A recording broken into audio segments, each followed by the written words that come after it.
Hi, good evening, everybody. I am chairing tonight's executive meeting due to Barbara having a family emergency that she's dealing with today.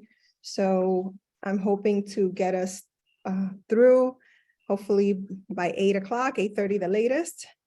So I'm going to start off tonight's meeting with reading the guidelines.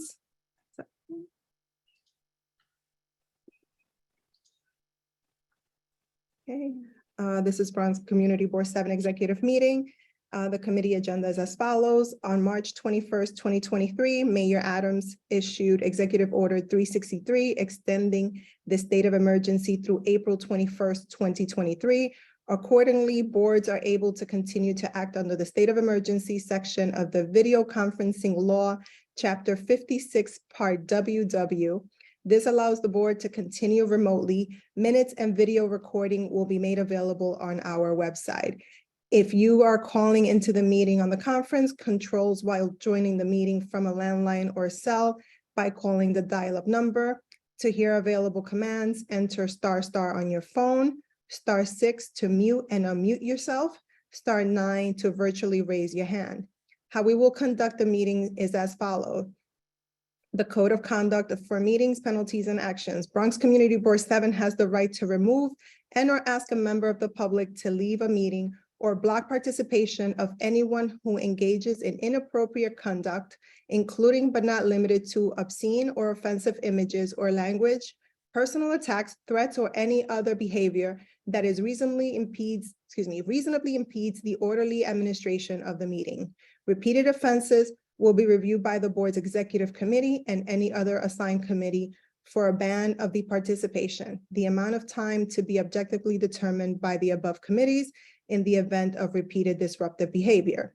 If in-person outbursts or attacks, this will be considered disturbing the peace and the authorities shall be summoned. Everyone besides the speaker or presenter will stay muted through the meeting. After each presentation is over, I will inquire if committee members have any questions. Committee members will signify that they have a question by pressing the raised hand button on your screen or request to speak through the chat or when the chair opens the floor. Members of the public who have joined through the online link will be able to ask questions and make brief statements on the item after each presentation and after the committee has had an opportunity to ask clarifying questions by pressing the raised hand button on your screen or request to speak through a chat when the chair opens the floor. Only those recognized by the chair of the committee will be allowed to speak during the allotted time. We will stay on topic with the agenda items, and any other items will be acknowledged by the chair in new business or addressed at the next meeting, granted there is time and the committee agrees upon the topic. Following questions, discussions, and public comment portion, the committee will begin their discussions after each presentation agenda item and will conclude with the discussion to vote on a recommendation. When the agenda is finished, the meeting will be adjourned. If there are any questions relating to the meeting software or to our process, please use the chat function or raise hand function now or contact the deputy district manager. Okay, so we've read the guidelines. We're moving forward to the attendance. Okay.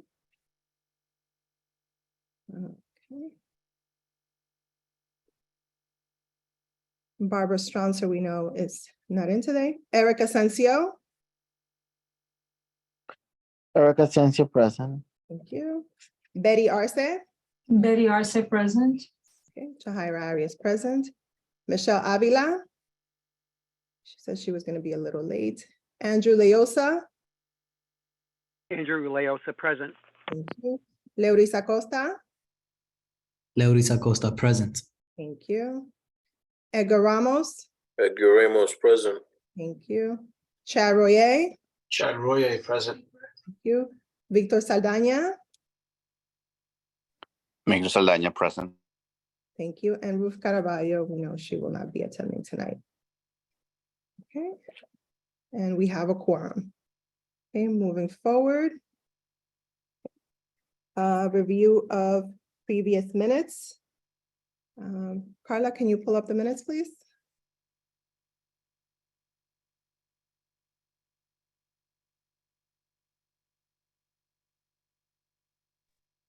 Yes, hold on one moment.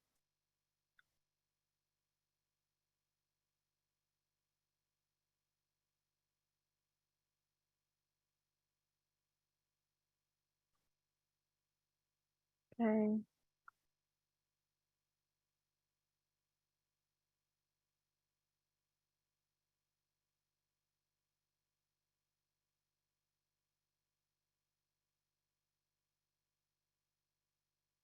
Okay, so the executive meeting minutes from, minutes from last month's meeting are up. Take a moment to review. If there are any changes or corrections or spelling errors, please put it in the chat so that we can provide it to the secretary for, yes, Andrew? I thought at the last executive board meeting, there was a motion from the Traffic Transportation Committee about the letter of support for the Phase 5 or whatever it is of the Grand Concourse. Didn't we do that, Edgar? Yeah, that was, it was showing on the screen a second ago. Okay. I was not present at the last exec. Well, I was for a little bit and then I left. So if we can scroll down to the motions, let's see. I see parks. Yeah, it's not in there. I see traffic. I Okay, think that was the actual, those are the reports, but before they did the committee reports, they did all the motions. Yes, we'll make a note of that and then just revise the minutes. okay, will we want to take a vote on the minutes or prefer to move them on to next month with the addition of the motion? No, it just, we approve them with corrections. Okay, so we'll take a vote. It seems that in the also- document, that says agenda, it lists all the motions, including the letters from that were supposed to presented by the budget and personnel. Not in the minutes. Yeah, I put it in the chat, and I want this on the record. It did take place, and I put it in the chat, so people can refer to the YouTube video. Thank goodness for the YouTube videos. But we spent 23 minutes of the executive board meeting on this matter, and it does not appear at all on the minutes. And Okay, that needs to be put in there. So, I don't know, it's whatever the wishes of the board, but either we wait, put it in, and then vote next time, or we could say vote with changes. But I want to make sure that those changes get in there. so with that being said, would everybody be okay with tabling the minutes to be voted on next month when the motion for traffic and transportation is put in the minutes? I will be more comfortable with that since I was not present. I will be more comfortable with that. Jahida, it seems like the minutes that are being presented are for the general board meeting. No, it says executive committee. This is from the executive on the 16th. I was there for a little But bit. does the interim, does the chairperson and the DM give a report on the exec? I did give my report at the exec. It's there.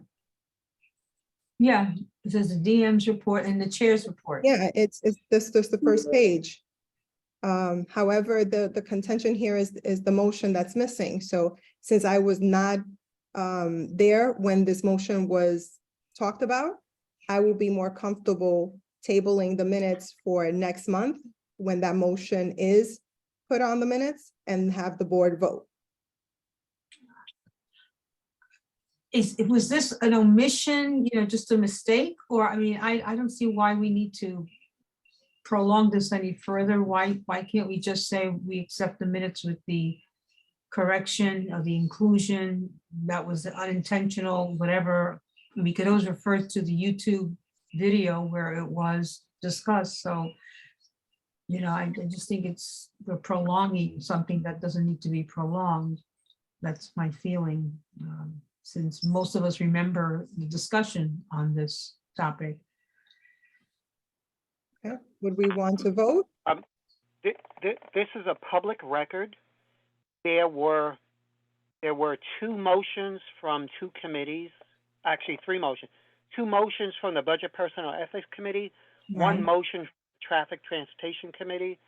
Neither of those facts appear on the minutes. I think motions are really important part of the responsibility of this board, and I think that those motions should appear in our minutes before we vote on them.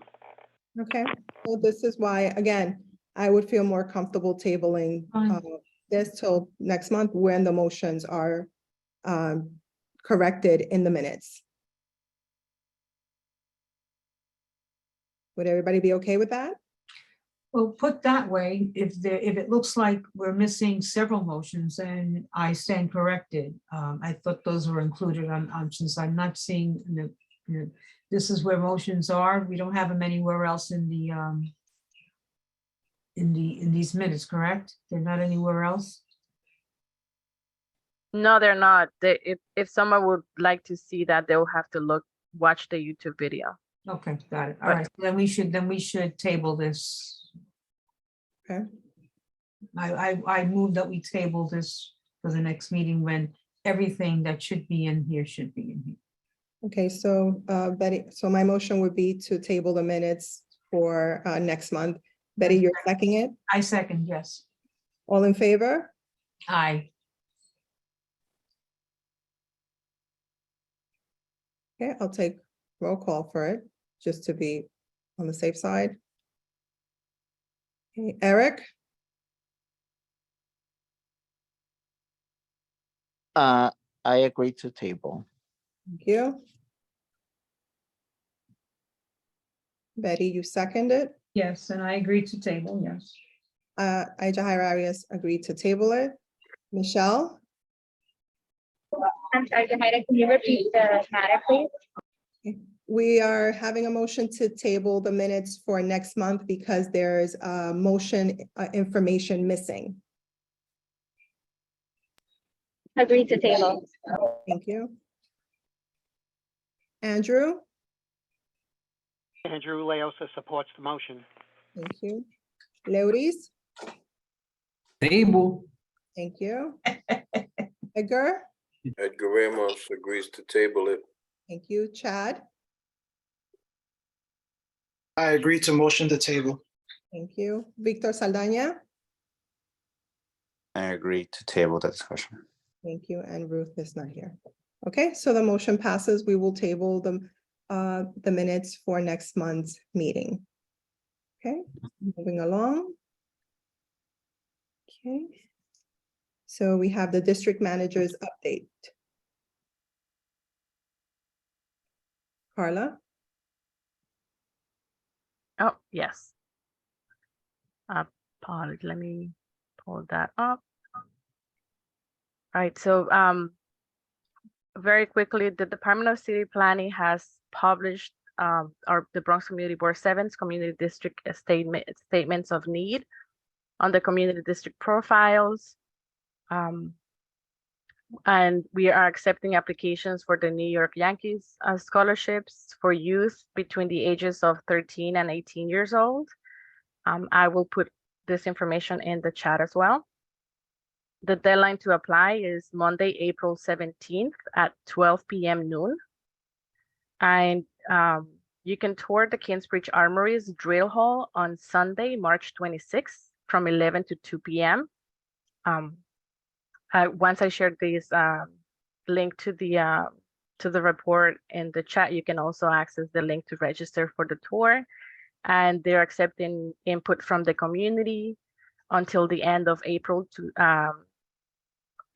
till April this year. So whenever you get a chance, please, if you were unable to make it to any of the public workshops, you can still provide your input via the form that they have on their website. And that is it for my updates. Thank you. Thank you, Carla. So the chairperson's updates are as follows. Attended the BP's cabinet monthly meeting. We have this every month where all community boards, including all the chairs and district managers, join for the BP's just reports on what's going on in the district. At the last meeting, there was talks about the responses received for our capital and expense budget, and also the cuts coming in from the mayor's office and the governor's plan for the fiscal year. So we went through all of that. More information will be coming along in reference to that matter. Also, I attended the New York Civil Engagement Training on Land Use and Equity.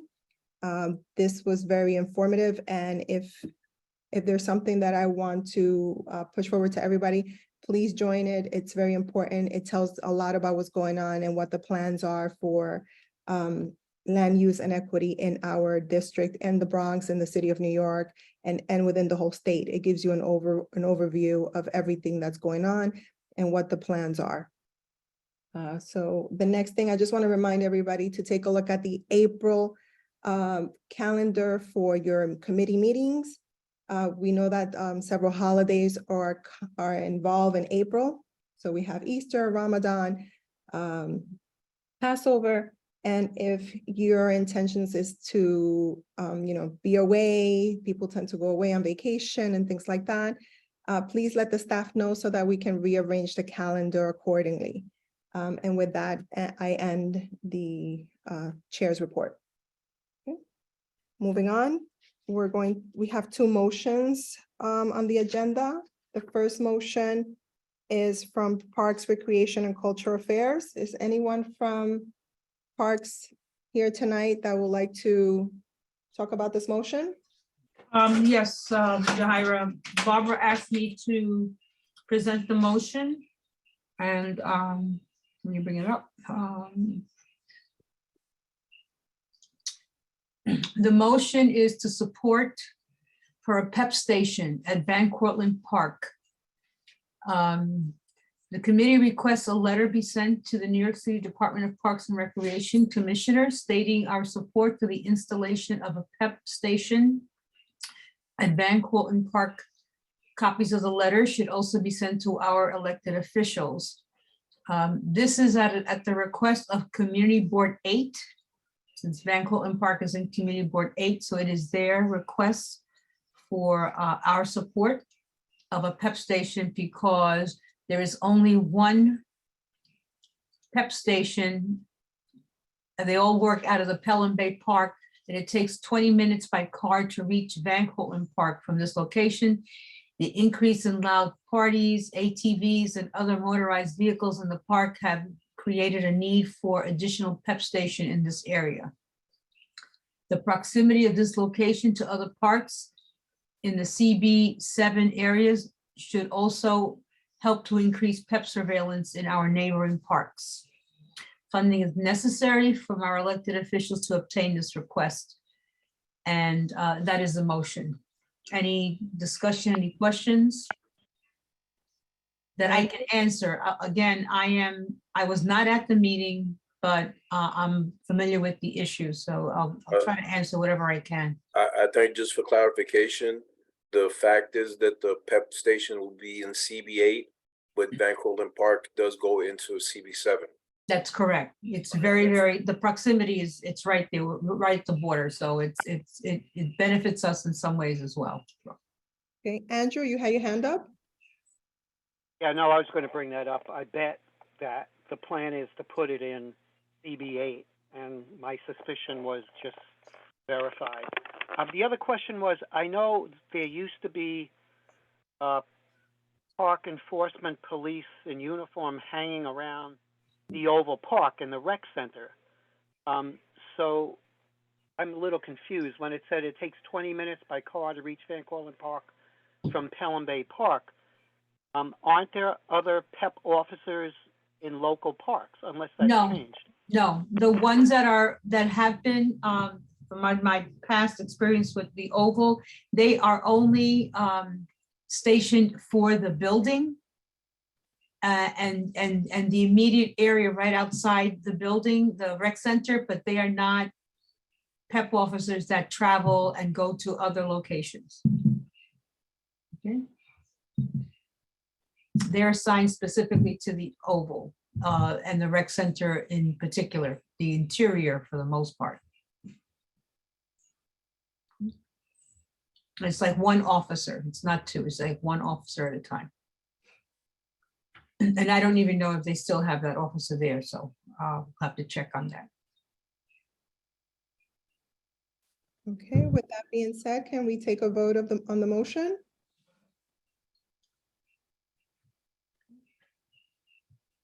Can we? Can we second the motion? I'll second it, Chad Royer. Chad, thank you. Okay. And vote Eric Asensio, well, Barbara Stronser, we know she's absent. Eric, I approve the motion. thank you. Betty, I approve the motion. hi, Jahira Arias, approve the motion. Michelle, Michelle approves the motion. Andrew Leosa, Andrew Leosa supports the motion. thank you. Leoris, Leoris Acosta approves. thank you. Edgar, Edgar Ramos approves the motion. Chad. Chad,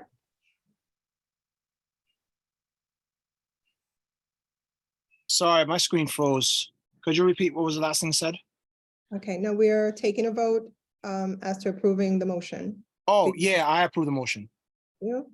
Thank you. Victor, I approve the motion. thank you, and Ruth is absent. Okay.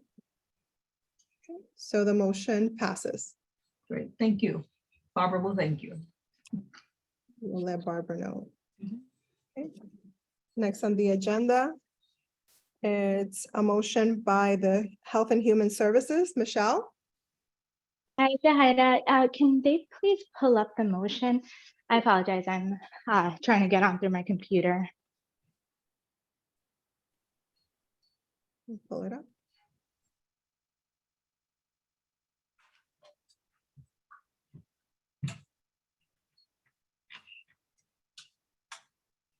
Okay. The motion is up, Michelle. Awesome. So the motion is for a letter of support for Neighborhood Shop's New York Connect program in the Bronx. So Neighborhood Shop is a nonprofit that was founded in 1980 in the Bronx, serving older adults and those living with disabilities seeking long-term care and information. They pride themselves on keeping their seniors connected. As part of their work, Neighborhood Shop has since 2015 been providing the New York Connects program. And what the New York Connects program does, it works with anyone who needs information on long-term services and supports, and that includes children or adults with disabilities, older adults, family members and caregivers, friends or neighbors, veterans, and helping professionals. SHOP's New York Connects program in the Bronx has staff that provide options and counseling to help Bronx residents link with home care, caregiver supports, care coordination, respite care, transportation, home delivery meals, health insurance information, and any other services. They are requesting a letter of support for the application to the New York City Department of Aging's request for information for the New York Connects program, and they'd like to be the service provider in the Bronx. SHOP plans to reapply as they've been successful with this program since its inception in 2015. And so the motion was proposed at the Health and Human Service Committee, and the committee understood the value of such a program to Bronxites in doing the resource navigation and linkage, and supports their request to offer a letter of support for their application. Any questions?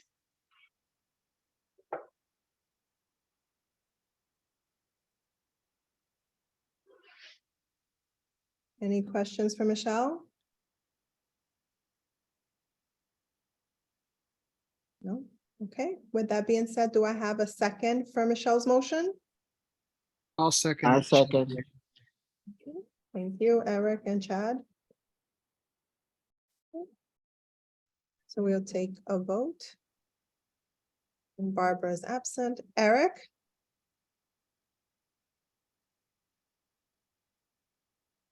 Eric? I support the motion. Thank you. Betty? I support the motion. Thank you. Jahira Arias supports the motion. Michelle Avila? Michelle Michelle? Avila supports the motion. I apologize. Andrew? Andrew Leosa supports the motion. Leuris? Leoris Acosta approves. Thank you. Edgar? Edgar Amos approves the motion. Thank you. Chad? Chad Roy approves. Thank you. Victor? Victor approves. Thank you. And Ruth is not with us tonight. Okay, Michelle, the motion passes. Thank you. Okay. Moving on. So we're moving on to new business. We have the capital and expense budget request agency responses. And this was part of the email sent over. So we received the responses from the agencies from our capital and expense budget requests. Has everybody, it's 21 pages. I printed it out. So I guess every committee will have some time to take a look at their requests and discuss it amongst your committees and report back, I guess, next month and see what we can do and how we can move things forward in this report. Is everybody okay with that? Yes, yes, I definitely, need Yes. some time to look at it. Yeah, it was a lot. I haven't had the chance to dissect it myself, so this is this weekend's homework for me. Okay, next we have. Are we, I have a question, if I may.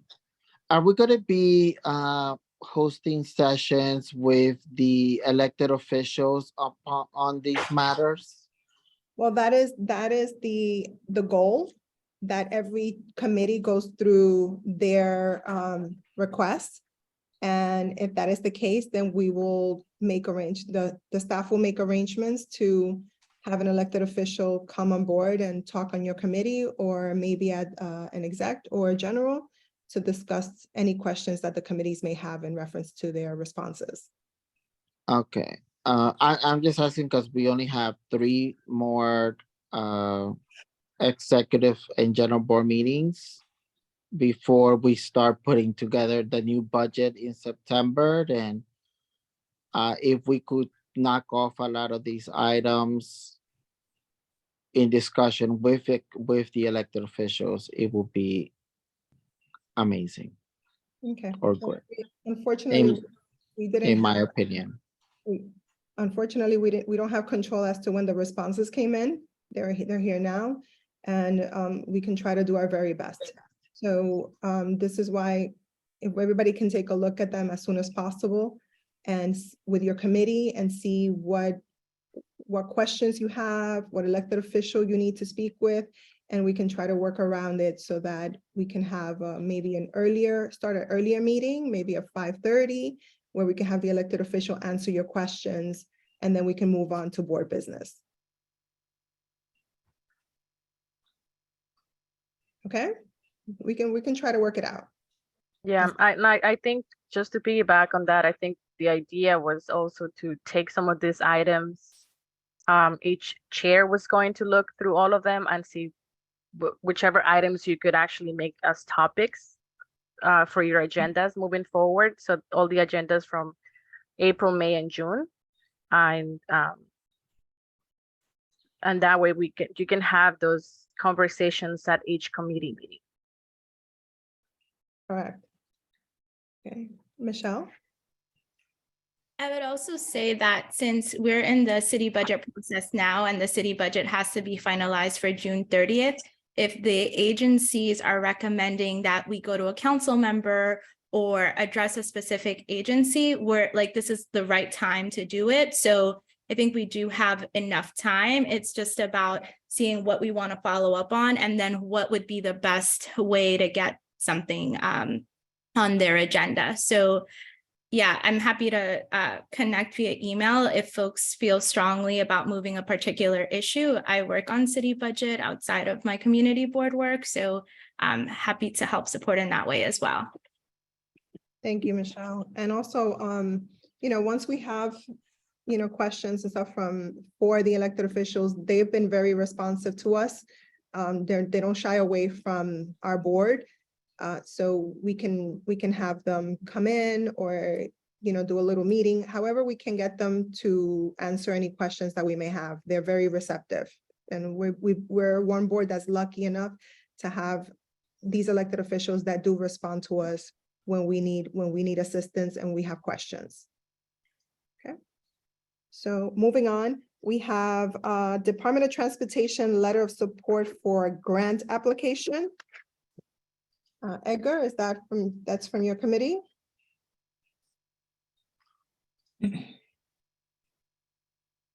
What was that? This is the Department of Transportation letter of support for grant application.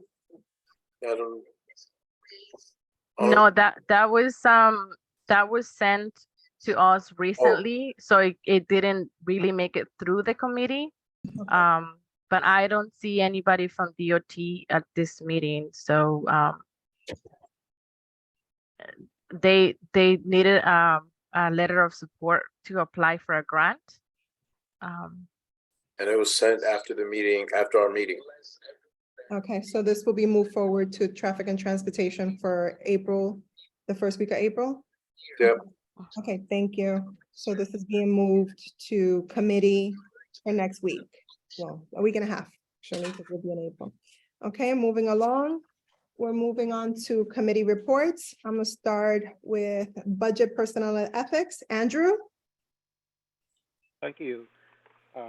We last met on January 19th, and two motions were passed by the committee to send letters to two board members found to be in violation of the board's attendance requirements. And both of those motions were presented to the executive board on February 16th. Both motions were seconded by the executive committee, and a 23-minute discussion of the two motions followed.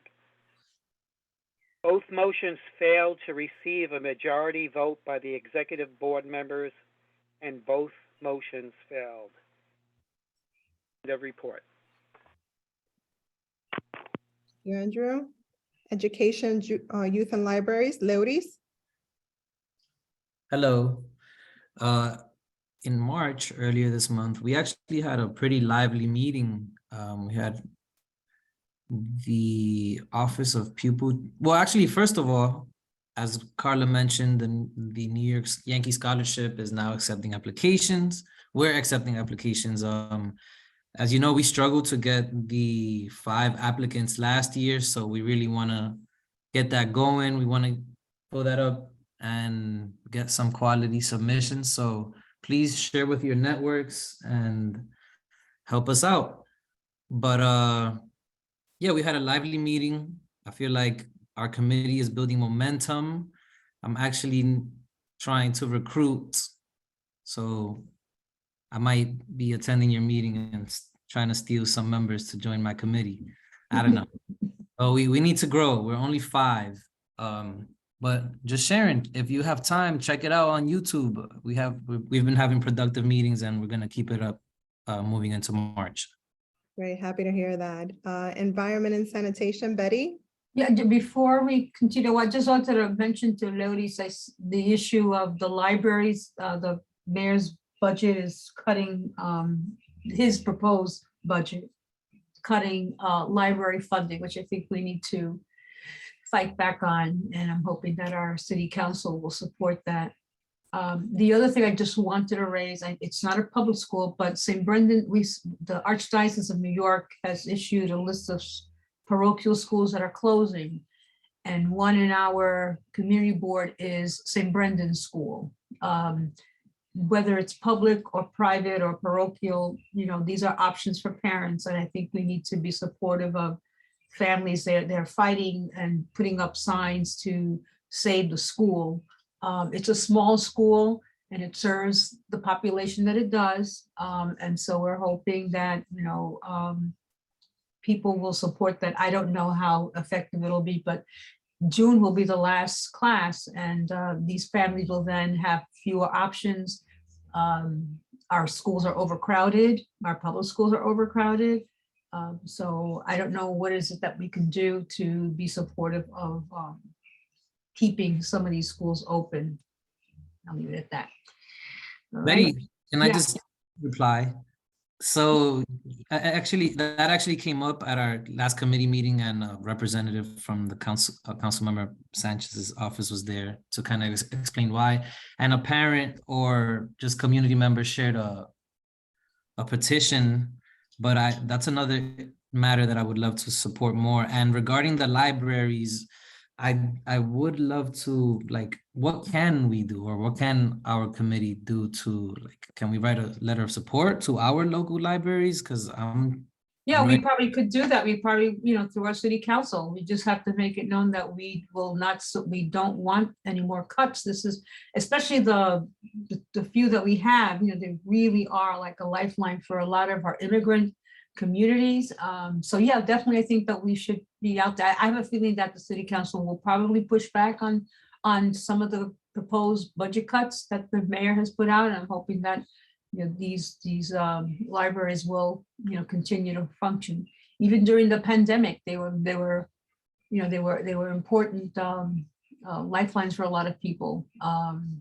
It's as limited as it was. Keep in mind that normally, and I think for the last 3 years, the library center, one of the, I believe one of the directors, they join almost every general board meeting.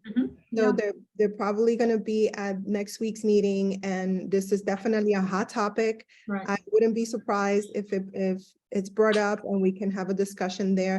Our elected officials will be on. Right. So a lot of these questions, if my suggestion, write yourself an email with whatever questions so that at the general board, we can bring them up while the elected officials are there and we can get a response. And then we could take it from there. And then Lodi, since it's your committee, maybe we can have a bigger discussion, a complete community discussion, all of us, and help our local libraries. They do help out a lot. I mean, they helped us out in our meetings. God knows we were there till like 7 o'clock at one point. So they are very helpful to us as well. Right. Not just because we're residents, but also because they help out the community board as well. Absolutely, absolutely. Okay. So with moving that on, said, we met on March 7th. We had updates from Department of Environmental Protection. There's a water bill amnesty program that began January 30th and will go through the April 30th. The amnesty program, basically it is that they will forgive the interest up to a certain point and work out payments with property owners who are in arrears. And that was mostly the major one. The other one was that there's going to be some changes to our current water distribution. Effie Artisan said that would not be major. We won't really experience a lot, but it's actually down the line. There'll be some changes to how we get our water from the Croton filtration, the plant up in the water source from upstate. They'll probably be diverting some other water sources into our system. And there are upcoming RAD Academy trainings. We still haven't decided whether we want to, talk to Michelle about having a meeting where we could air one of the trainings. They are virtual, so we still have that option out there. It's a long video, so we'll just have to think about how it's done. Some organizations are actually doing it in a location and airing it. So we just have to think about if we want to continue. If not, people can, it's very easy to register and view the training on your own. And then our next meeting will be, I'm saying May 2nd, but I think I'm going to change that to usually I do every other month.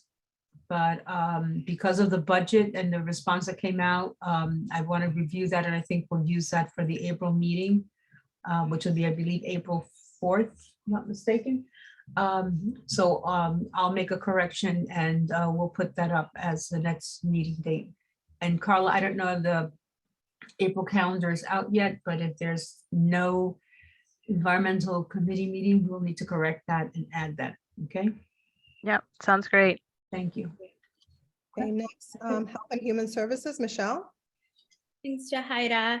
We met this past Tuesday and had a few really great presentations. So Neighborhood Shop, as you heard, came to request a letter of support for their New Year Connects program. We talked a little bit about making sure we link with them so that they can table and bring resources during our resource fair. So Carla will send you the follow-up there as well.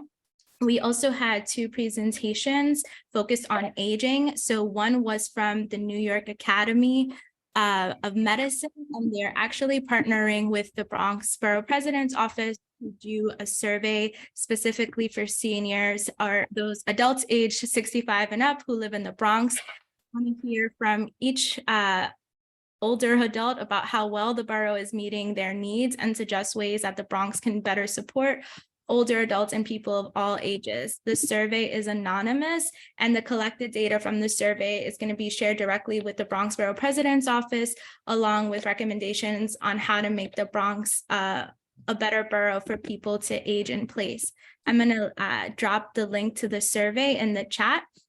But we also, as a committee, talked about what are some of the outreach modalities that we can reach our seniors. So for this survey, it's both in paper and electronic. And we talked about, how in CB7, sometimes it's easier to go where we know the seniors are going to be. So whether that's supermarkets, business districts, places where our seniors frequent, senior centers, we could recommend that. So we're already working with our wonderful board staff, Carla, on getting a list together. If folks have any ideas or suggestions, please drop them in the chat and we'll include them.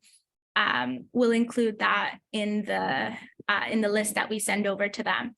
And then similarly, the New York City Comptroller's Office is also deploying a survey for older adults. Again, we said the same thing. We'll share the list of suggestions for you all so that you can do some outreach, but folks are really wanting to understand what our seniors' experience is. Finally, there was a bit of discussion from the committee on autism awareness and what the committee and the larger board could do to bring some awareness to folks that have autism and their caregivers and support for folks. So we discussed whether we might be able to do a specific event around that, or again, have a specific table at our resource fair later this spring. So if folks are interested in kind of brainstorming what we can put forward, please email me directly. Really excited and want to thank Chad and Toby for really leading on this issue. Our next meeting is on April 18th. Carla, thanks for putting that date together. And then I just wanted to follow up on some of the timely issues that we were just talking about with the library, and I'll add the pool. So Speaker Adrienne Adams released her State of the City earlier this month, and she highlighted pool access for every council district. So I think that's another topic that we could perhaps bring up during our general board meeting, since we've heard a lot from the community about the importance of having pools. So I'd love to add that as something that we inquire with our elected officials, like how can we support? Is it letters of support? Is it testifying on a hearing or providing testimony? Happy to do that. And then Betty, for the RAT, training. I think maybe an actual event would be good. You know, something after work or on a Saturday. I'm open to doing something in person. I think April's a little busy with the holidays, but maybe we can look at May, and I'm happy to continue the thread over email. But I've seen more things come back in person, and feeling like folks are getting excited about that. Okay, I agree. Good. Circling back really quickly as to the pool, since Clinton High School pool has been a point of contention for all of us for a long time. So we did speak to one elected official, Carla and I, and we made it sort of like his homework. And we are going to be following up with this elected official at the general board when his representatives comes in. If not, then the board will follow up with him directly. But we did make that a homework, and we're excited to finally have something moving in regards to a pool in our district. Okay, so with that said, moving on, housing, land use, and economic development. Eric? The meeting was hosted by the vice chair of the committee, Sandra Erickson. And they hosted EDC and they to talk about the Kingsbridge Armory, but I will let her talk more about it in the general board meeting. Okay, thank you. Parks, Recreation, and Culture Affairs, that's Barbara. Anyone here was at her meeting last month? Didn't want to share anything, or we can just leave it for the general board? No, just say because I hadn't attended the meeting. Okay, so we'll circle back with Barbara at the general board. Okay, public safety and quality of life, Victor? Good evening, everyone. We had our meeting earlier this month on, I believe it was the 9th of March. We had representatives from NYPD 52nd Precinct, FDNY, and the Bronx DA's office. NYPD gave out their stats for our community. They're also, hopefully they can provide us at the general board meeting, if not at the next public safety and quality board meeting. There is some changes for the NCOs in the 52nd precinct, so they owe us an update on which officer is at which section. The committee also had a discussion regarding an ongoing safety issue regarding lithium batteries. We hope to hopefully bring the questions to our elected officials to see if there's any programs or any support from their offices where community can go to recycle lithium batteries. We did have a representative from FDNY who most likely will mention that will give us a presentation in the upcoming meeting regarding fire safety and lithium battery awareness for the community. And then we had ongoing discussions with public safety about certain locations regarding motorcycles on sidewalks. And right now, they did mention they're going to discuss more quality of life items at the community council meeting, which is currently happening right now. Our next meeting will be again the second Thursday of the month in April. Thank you. Thank you, Victor. Moving on, traffic and transportation, Edgar? Yeah, good afternoon, everyone. We'll be having our next meeting on April 2nd. I'm sorry, April 6th. DOT has, like I said, they brought in, it was after our last meeting. They needed to put in a proposal, a budgetary proposal, and they wanted a letter of approval from us. So we're gonna probably try to take care of that at the meeting. And that should be it for our meeting in April. We've had a few things in the community trying to see if we can work on the vehicles on the concourse and a couple other things. So it's just a matter of seeing how the city agencies are going to react to us or how they're going to help us. for enforcement. So that's basically it. Okay, thank you. Okay, moving on, Veteran Affairs, Chad.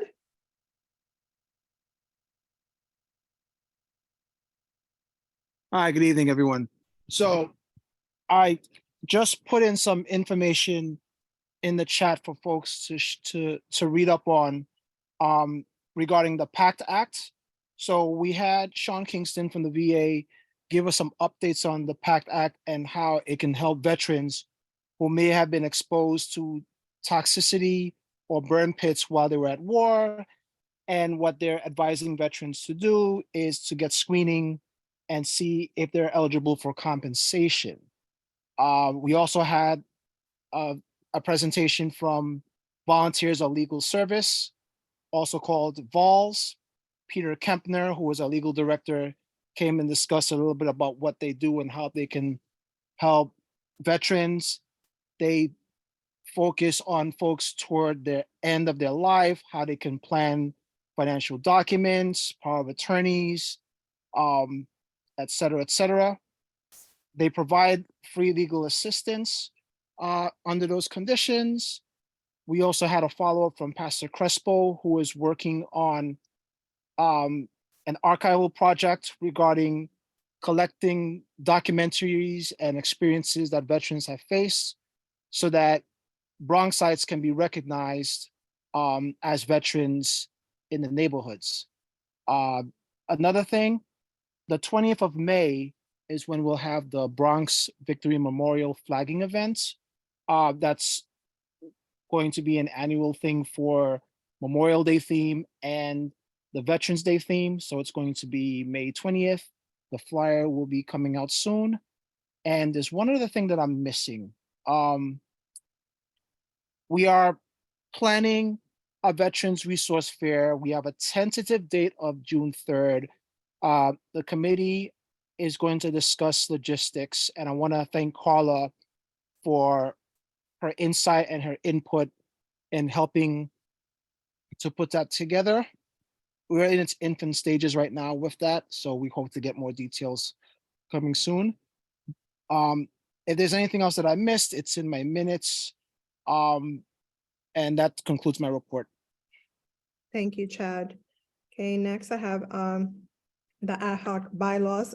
Myrna was on earlier, but she had to log off. So I will give a little brief report on what happened last night. So the committee met last night. We went over one particular section, which is the attendance section of the bylaws, and we finally got it to a place of clarification. It's going to be very easy to understand from this point forward. So the next step is going to be, we're going to finalize it, put together, and we're going to email 2 versions to the board members. One is going to be the old version and the new version for comparison. We're going to give everyone a timeline to read them over, provide feedback, and then we will present them at the exec. So once we present at the exec again, then it will go to the general board for full vote. So this is where we are now. We're hopeful that we get this all done in April so that we have new official, clear, concise, and understandable bylaws by the end of April. Okay, so that is that report for the bylaws committee. And last but not least, ad hoc DM screening committee, Michelle. Thanks, Jahida. So the committee had successfully gone through resumes. We had over 40 applicants. The committee narrowed down those candidates that they brought in for the first round interviews. We had a marathon day of interviews on Saturday, March 11th, and have now proceeded to identify a date for second round interviews to advance final candidates.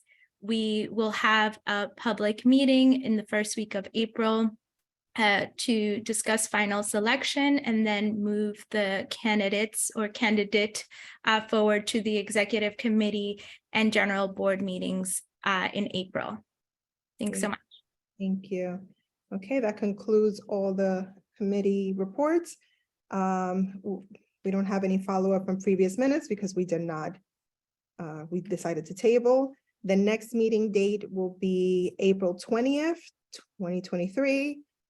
Any discussion for next month's agenda to provide to Barbara? If anyone has anything, you can put in the chat, email me, Carla, email all of us, and we, we can try to work it out for the agenda. Yeah, I'm sorry, go ahead, Andrew. I'll put up my hand. Go ahead, Andrew. I was thinking of maybe the board can, it's like spring now, we can maybe organize a fun event for a change, maybe like a community board picnic or something outdoors. What do people think about that?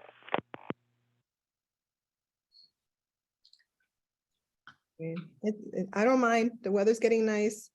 And just hope everyone who has allergies take allergy medications. Softball game. A softball game. Throwing it out there Okay, we could do that. at Okay. Van Cortlandt Park. Or the Oval. The Oval, Frisch Field, because everybody talks about Frisch. Right, I was thinking about Frisch Field as a place where we would have like an outing of some sort. Okay, Right on- Barbara's gonna right on- love right on this. On Marshall Parkland as well. Yeah. Barbara's gonna love this, because it's Mhm. right up her alley. Okay, anyone else? Anything else? Yeah, and AJ beat me to the punch. The whole issue of the illegal cannabis shops, it looks like the governor is out to, I had brought this up, I think, a couple of weeks ago, and I had shared some information that the more legit, the people who have been legitimately applying for permits are not getting them. There are none in the Bronx. They've taken such a long, slow time to issue these permits. So now you have all these illegal shops opening up, and we have several in our district as well. So it looks like they're going to try to go after some of them, and they may be issuing some very stiff fines down the line. And contrary to what our former DM had said about the medical marijuana store or enterprise on Fordham Road, a lot of them are also throughout the state have requested and are requesting to be able to sell recreational marijuana as well. So that's something that'll be coming up in the foreseeable future. And maybe we should look at that. I don't know. Thank you. Okay. Yeah, we knew this new changes was gonna come with a lot of unknowns and who and what. So it wasn't going to be an easy task. So it's just developing, and I guess everybody's trying to figure it out. So I get the notifications from the city and the state. A lot of us do. So it's just, believe it or not, a lot of the things New York does is trial and error, unfortunately. And we either get it right or we get it wrong. So it's just going to be that kind of, have a little patience to see what happens. And just for full transparency, the staff is meeting with the Office of Cannabis Management on Tuesday, just to go over some documents that they have sent. And so once we get more informed about what the role of the community is and how that can potentially look like, then we will be having that discussion. As of now, we think that the best committee for those permits to go to, or like those letters to come from, is the Health and Human Services Committee. So we will be looping in Michelle Avila to have those meetings with us, so we can better be informed of how that procedure will look like. And then we can, of course, have that discussion at the committee and then executive and then general board meeting for a vote. Thank you, Carla. Okay, Eric, I see your hand up. Yes, I ran into the manager at the dispensary on Fordham Road, the one that does the medical marijuana. Very light. Verilife. Verilife, yes. Verilife. And he reminded me that he had invited the board and members of the board to go to the establishment and that it was never scheduled, and that he says that we're welcome to go there anytime we want. Okay, Okay. we will do a follow-up with that. Thank you. Victor, you have your hand up? Hi, good evening. Yes, I have, I'm not sure if this is a suggestion or a request, but I do feel that we need to more or less market Community Board 7 out to our community. The other day I was just walking around my neighborhood, trying to just, for my own knowledge, just letting people know if they know about what a community board is and that one exists. And many of my neighbors did not know what it is, that it exists. And I was wondering if in the past there's been any like sort of event, like if we held it at a central location, like at a park, and we have a few tables set up for each committee, so people can just come in and understand what we do, and if they're not able to make it to the meetings, to bring up some of the issues, especially now that we're having our meetings remote.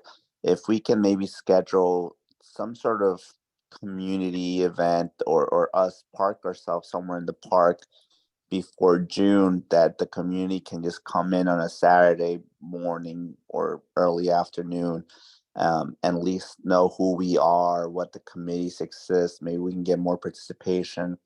Maybe we get people that are more interested in community board, and have people bring up their ideas or issues, because at least in my neighborhood, people didn't know what community board was. And there's also that lack of language that, they say they can't go because it's all in English, and I understand, but they didn't even know that it exists. So I'm not sure in the past if Community Board 7 had done something like an outreach day or something where they're like, I don't know, at St. James Park, just there with like 3 tables with each committee member, each a representative from the committee just standing there with something saying, hey, look, this is what we do. Feel free to come. Just like when kids go to like look at all the different colleges or high school that are going to apply to like a high school fair or something like that.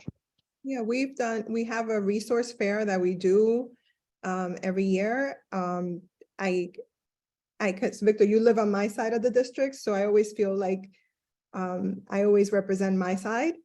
And I do feel like maybe a little bit more outreach in the southern side of the district is necessary. I've always advocated for it.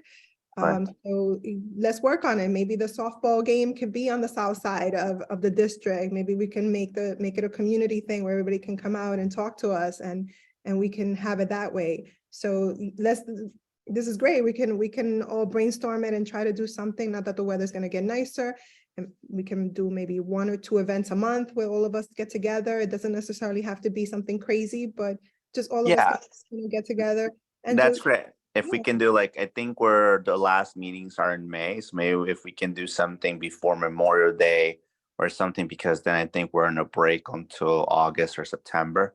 So at least, or if we do it in I don't know, before we meet again in September, just to get people pumped up for the new season or something. I would want to do something maybe like now in the spring, and then maybe one right before the fall. So you get a little bit of both, because people tend to move around. Everybody starts to like schools and graduations and everything in between in every aspect. So I think that would be a fun thing to do, all of us together. So let's work it up. Let's work it up together. I'm excited for that. Andrew, you had your hand up, Betty, and then Leuris. So Andrew. I forgot to lower it. Okay. Betty. This is really something I was thinking about as well, that I think we need to, at least maybe on a monthly basis or whenever I have been doing something, and I was looking at what were some of our achievements or accomplishments or issues that we addressed or dealt with.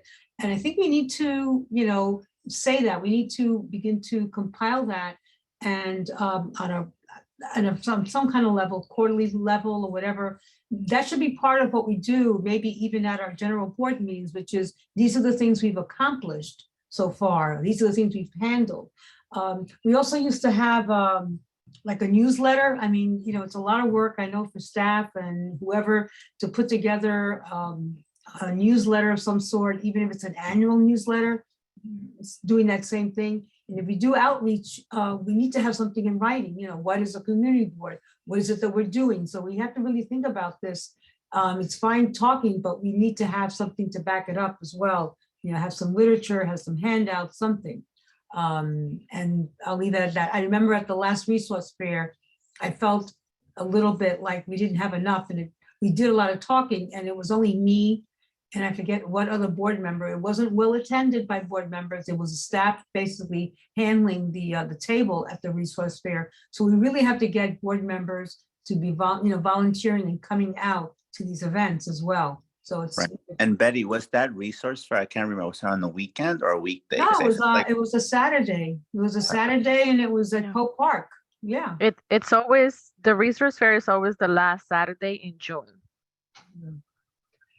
So, and it's every agency that, you know, is in our district. It's a wonderful event. And we have good, you know, we have, the staff is great at doing what they do, but it's like, we don't have enough of our own material. You know, what is CB7? What has CB7 been doing? But I think we need to have that conversation amongst ourselves. What My are those idea- things that we need, that we're proud of? you My know? idea would be, you know, like I did the last time where we met, where it was just the chairs.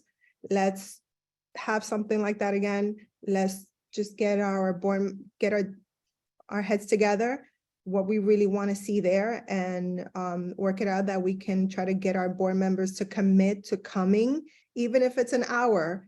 Give Right. us a time slot where they can be there so that we have a rotating amount of people and board members, and just commit to even an hour. I mean, an hour is not going to take that much.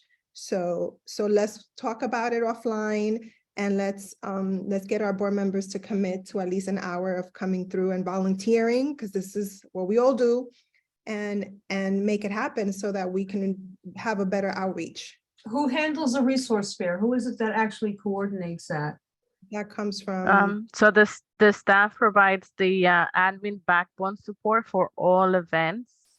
And so we usually are very engaged through the planning, and then we loop in, you know, just like the annual tree lighting.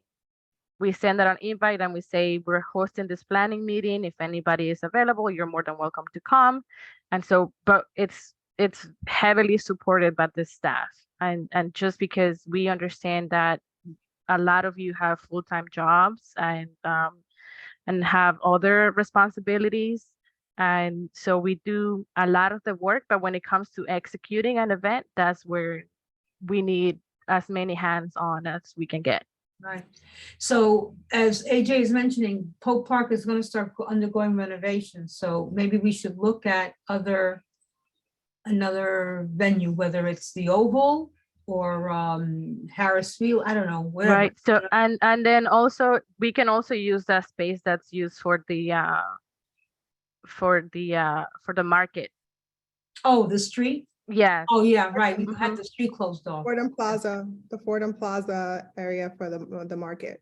No, we also have a market right next to Pope Park. Pope Park, at Yes, 192nd. between Pope Park and the funeral home. Okay, oh, you're talking about up here. Mhm.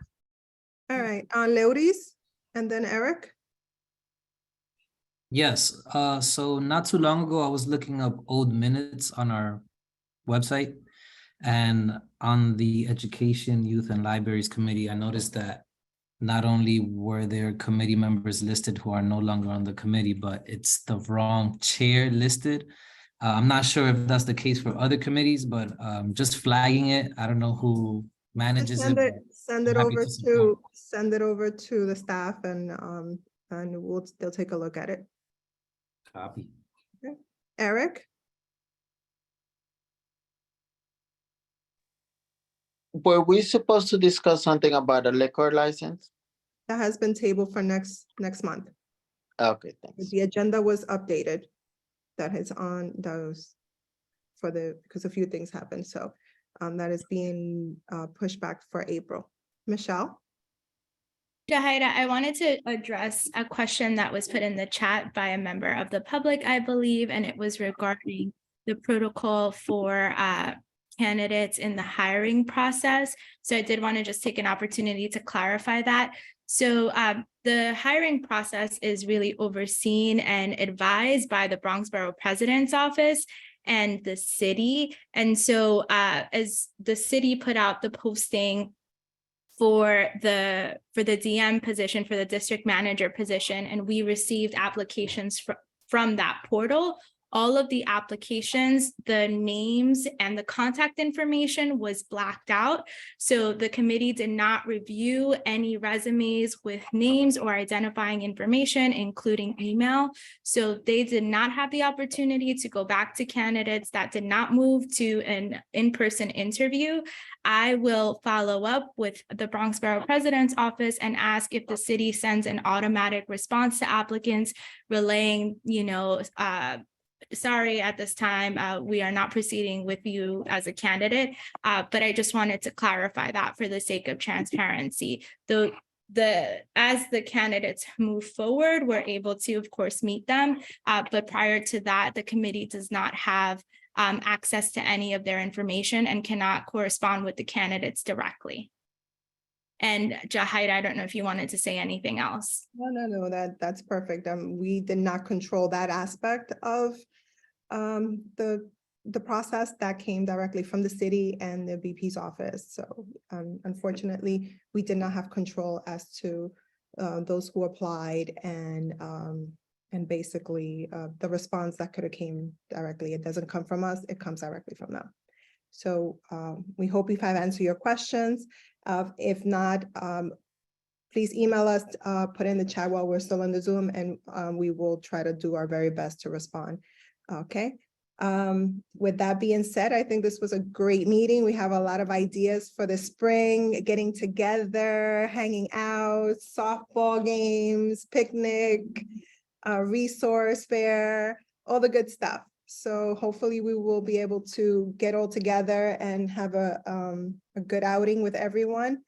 Thank you, AJ, for wishing everyone happy Ramadan and happy Easter and happy Passover to those who celebrated if we don't get to see each other again.